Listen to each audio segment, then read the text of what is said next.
Jadi bagi saya, pemecatan kepada Gus Miftah itu adalah sesuatu yang hampir pasti. Karena sudah ada evaluasi dari Ketua DPR dan Wakil Ketua DPR gitu ya. Dari Mbak Puan dan dari Pak Dasko.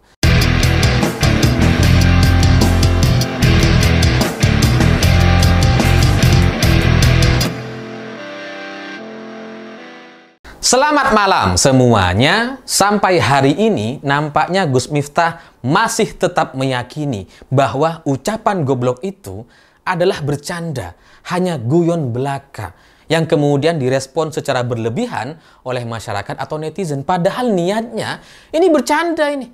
Dalam keyakinan Gus Miftah itu cuma bercanda gitu. Bahwa kemudian banyak orang nggak terima, ini kemudian disalahartikan, dipersepsikan salah dan sebagainya. Inilah yang kemudian menjadi viral dan menjadi masalah hari ini. Jadi dalam keyakinan Gus Miftah, ini masih tetap sebagai sebuah candaan, guyonan, bukan sebuah kesalahan. Jadi ketika Gus Miftah menyampaikan klarifikasi, ketika Gus Miftah menyampaikan permintaan maaf, itu selalu ada penjelasan. Ya meskipun sebenarnya niatnya ini kan bercanda, saya ini ya bercanda, guyon, tapi kemudian jadi melebar kemana-mana. Jadi dia tuh nggak nyadar bahwa apa yang dia lakukan, apa yang dia ucapkan, itu benar-benar menyakiti pedagang es teh yang dia katai goblok itu.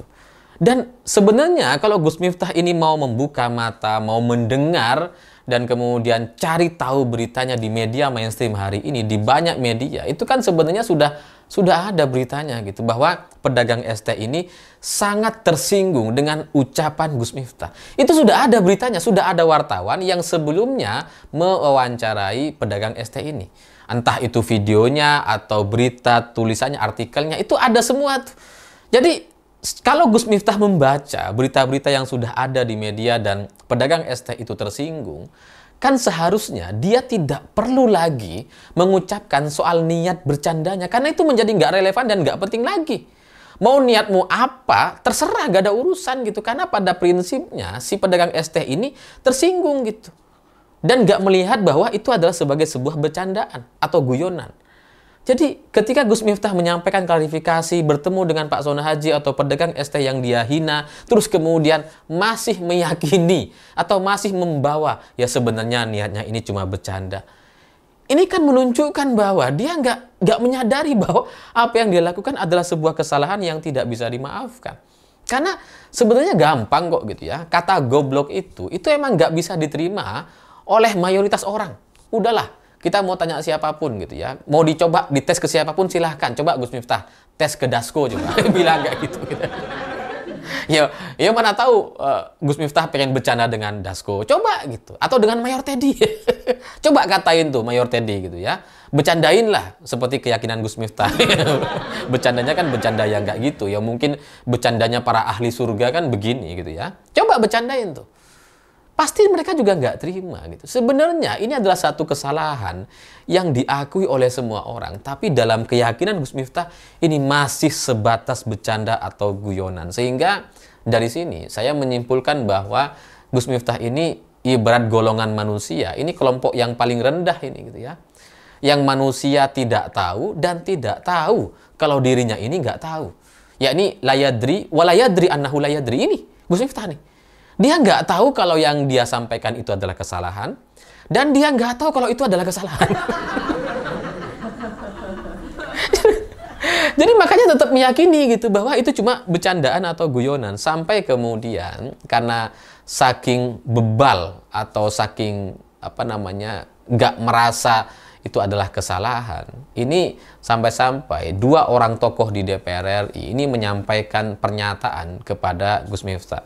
Yang pertama dari Mbak Puan Maharani sebagai Ketua DPR RI. Mbak Puan mengatakan bahwa ya memang apa yang disampaikan oleh Gus Miftah itu sangat tidak sesuai dengan apa yang disampaikan oleh Bapak Presiden Prabowo. Jadi penghinaan atau ucapan goblok kepada pedagang es teh atau masyarakat miskin bawah ini ini sama sekali tidak sesuai dengan semangat Presiden. Makanya kemudian menurut Mbak Puan, ya ini perlu perlu ditanggapi secara serius gitu. Bukan kemudian dengan klarifikasi seolah-olah ini nggak salah, ini cuma miskomunikasi kok. Ini cuma gara-gara masyarakat terlalu merespon aja, disalahartikan, disalah persepsikan, bukan. Enggak gitu. Ini emang kesalahan gitu. Ini emang salah Gus Miftah. Bukan kesalahpahaman orang-orang, enggak. Emang dia yang salah gitu. Bukan kita salah persepsi atau melebih-lebihkan, enggak gitu. Karena ucapan goblok itu tidak bisa diterima. Selain Mbak Puan Maharani, Pak Dasko juga ketika ditanya sama wartawan di kesempatan yang sama, itu juga sudah menyampaikan bahwa pihak DPR juga sudah mendengar gitu ya. Nah, bahwa kemudian kita DPR juga melihat aspirasi masyarakat, menurut Pak Dasko juga sudah meminta kepada pemerintah, tidak hanya kepada Gus Miftah, tapi juga menghimbau untuk melakukan introspeksi, evaluasi terhadap kinerja masing-masing pembantu presiden maupun utusan khusus presiden. Ini pernyataan Dasko dari Gerindra. Jadi kalau kita baca pernyataannya gitu ya, ini sudah sangat jelas sekali bahwa Pak Dasko mengatakan evaluasi terhadap kinerja masing-masing pembantu. Jadi bagi saya pemecatan kepada Gus Miftah itu adalah sesuatu yang hampir pasti. Karena sudah ada evaluasi dari Ketua DPR dan Wakil Ketua DPR gitu ya, dari Mbak Puan dan dari Pak Dasko. Ya tapi mungkin Mbak Puan juga perlu melihat gitu ya, apa yang sudah pernah dilakukan oleh Gus Miftah sebelumnya, supaya komentarnya itu lebih agresif lah. jangan cuma ucapan-ucapan yang biasa gitu ya. Ini kan kalau ucapan Mbak Puan itu terlalu sopan. Padahal terhadap Gus Miftah ini perlu sedikit penekanan dan perlu sedikit dikurangi kesopanannya kalau bicara dengan Gus Miftah. Karena kalau terlalu sopan kayak Mbak Puan, ini Gus Miftah bisa jadi nggak sadar. Karena sebenarnya Gus Miftah ini sebelum-sebelumnya itu sudah banyak sekali ucapan-ucapan yang sangat tidak sesuai dengan labelnya sebagai Gus atau tokoh agama. Dan supaya ini bisa menjadi lebih jelas gitu ya, saya coba munculkan satu video. Ini video lama memang, tapi ya supaya kita bisa sama-sama menilai gitu bahwa ucapan Gus Miftah yang disampaikan kepada pedagang es teh dengan ucapan goblok itu sebenarnya itu nggak seberapa. Ada video lain, ada pernyataan-pernyataan lain yang jauh lebih buruk dan lebih busuk yang disampaikan oleh Gus Miftah. Untuk lebih jelasnya, supaya kita tidak salah paham, silahkan simak dulu video berikut ini. Kula niku bersyukur Budayati elek. Mila dadi sinden. Layu dadi lonte to niki. Saat ini pembahasan ajeng kula tenani, Pak Di. Lah kula malah khawatir modar dhisik niku. Lah sebabnya apa? Lah kula iso keracunan. Kok keracunan? Ampun expired niki susune. Nah, Mbak Puan Maharani sebagai Ketua DPR RI, sebagai perempuan, kan pasti lebih sensitif gitu ya, lebih merasa dibandingkan yang lain gitu. Bagaimana perasaan Mbak Puan ketika melihat Gus Miftah memperlakukan seorang perempuan dengan cara yang seperti itu. Dan kita melihat guyonan-guyonan itu ya. Itu kan dalam keyakinan Gus Miftah, itu guyonan gitu ya. Dan kita melihat respon dari perempuan yang ada di sebelahnya. Itu terlihat sangat tidak nyaman sebenarnya gitu.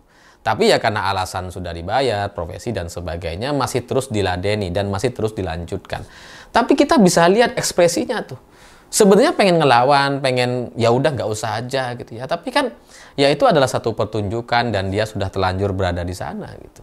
Jadi yang menjadi penting bagi kita semua untuk kita sadari bahwa Gus Miftah ini bukan sekali dua kali.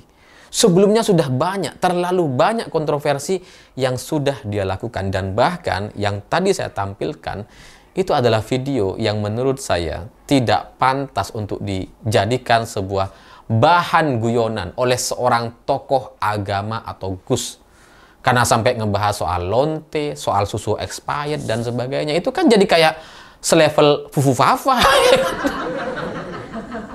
Jadi gimana? Sebagai Ketua DPR RI, sebagai perempuan gitu ya, Mbak Puan pasti jauh lebih merasa dan bisa menilai apa yang dilakukan oleh Gus Miftah ini memang sudah di luar batas dan kewajaran dan tidak pernah pantas sebenarnya untuk bisa berada di posisi sebagai staf khusus utusan presiden urusan soal agama. Karena apa yang mau dicontoh dari orang yang seperti Gus Miftah? Gus loh ini, saya dari tadi tetap bilang Gus ya karena Gus katanya gitu ya. Ada pembelaannya gitu. Wah itu Gus emang keturunan kiai besar dan sebagainya. Saya nggak peduli gitu. Kalau sudah salah ya salah-salah aja gitu.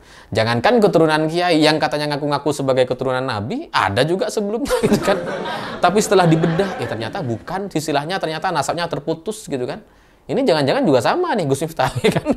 Kalau kita telusuri jangan-jangan terputus juga nasabnya gitu kan. Tapi sekalipun itu nyambung, sekalipun dia memang benar-benar keturunan nabi, apakah pantas? Bukan keturunan nabi, keturunan kiai besar katanya. Apakah pantas kemudian dia memperlakukan orang lain dengan semena-mena dan dengan sangat tidak wajar seperti tadi? Yang dibilang goblok lah, yang ya merosting dan menghina dengan cara-cara yang ya seksis gitu ya. Itu kan udah bukan apa ya, bukan tempatnya gitu. Kalau orang lain nih komedian dan sebagainya biarin aja lah gitu. Tapi ini tokoh agama, Gus, pimpinan pesantren, anak kiai katanya. Masa kayak gini? Utusan presiden, staf utusan presiden, urusan agama. Masa karakternya kayak gini? Ya kan sebenarnya di Indonesia ini kalau Gus Miftah dipecat, kan banyak yang siap menggantikan gitu kan. Yang lebih baik dari Gus Miftah banyak kok gitu ya. Jadi nggak usah khawatir untuk melakukan pemecatan. Saya pikir itu. Terima kasih sudah menonton. Begitulah kura-kura.